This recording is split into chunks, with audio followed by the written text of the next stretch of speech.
How's it going, everybody? So at that point, Felix, who is quite familiar in the way, which is what we call the church.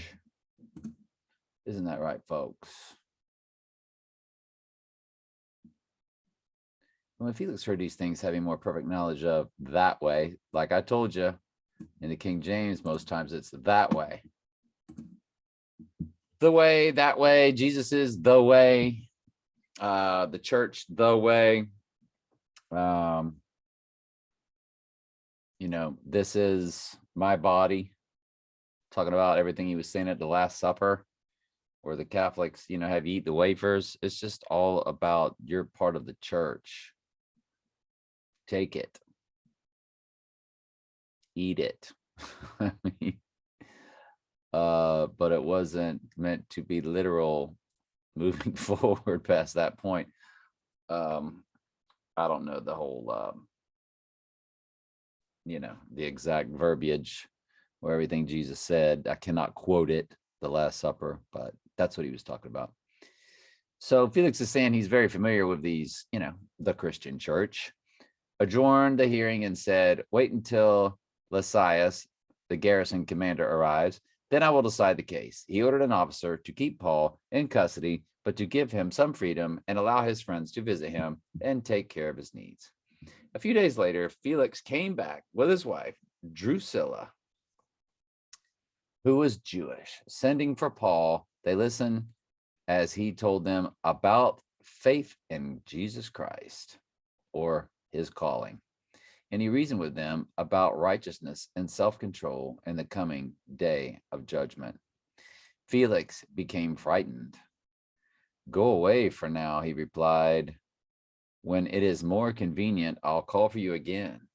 He also hoped that Paul would bribe him. So he sent him quite often and talked with him. After 2 years went by in this way, Felix was succeeded by Porcius Festus. And because Felix wanted to gain favor with the Jewish people, he left Paul in prison. Paul appears before Festus. 3 days after Festus arrived in Caesarea to take over his new responsibilities, he left for Jerusalem, where the leading priests and other Jewish leaders met with him and made their accusations against Paul. By the way, those guys that said they weren't going to eat or drink until Paul was killed, and 2-3 years just took place, wasn't it? 3 years? I think they're dead. Let's continue on with Nebuchadnezzar's golden statue, or whatever it was. Bronze. I can't remember.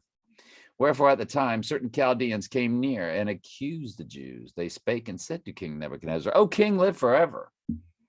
Thou, O king, hast made a decree that every man that shall hear the sound of the cornet, flute, harp, sackbut, psaltery, and dulcimer, and all kinds of music, shall fall down and worship the golden image. There we go. Thank you. I got the bronze mixed up with the statue where the belly was bronze.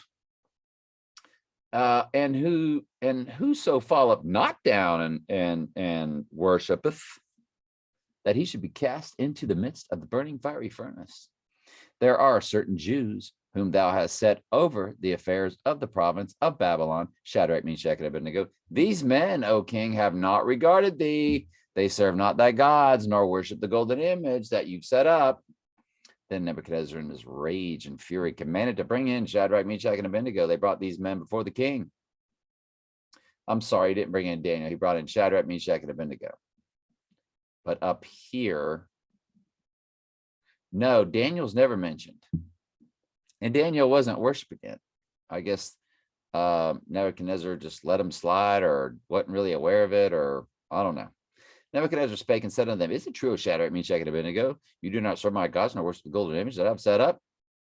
Now, if ye be ready that at the time you hear the sound of the cornet, flute, harp, sackbut, psaltery, and dulcimer, and all kinds of music, ye fall down and worship the image that I have made, well, if you worship not, you shall be cast in that hour in the burning fiery furnace.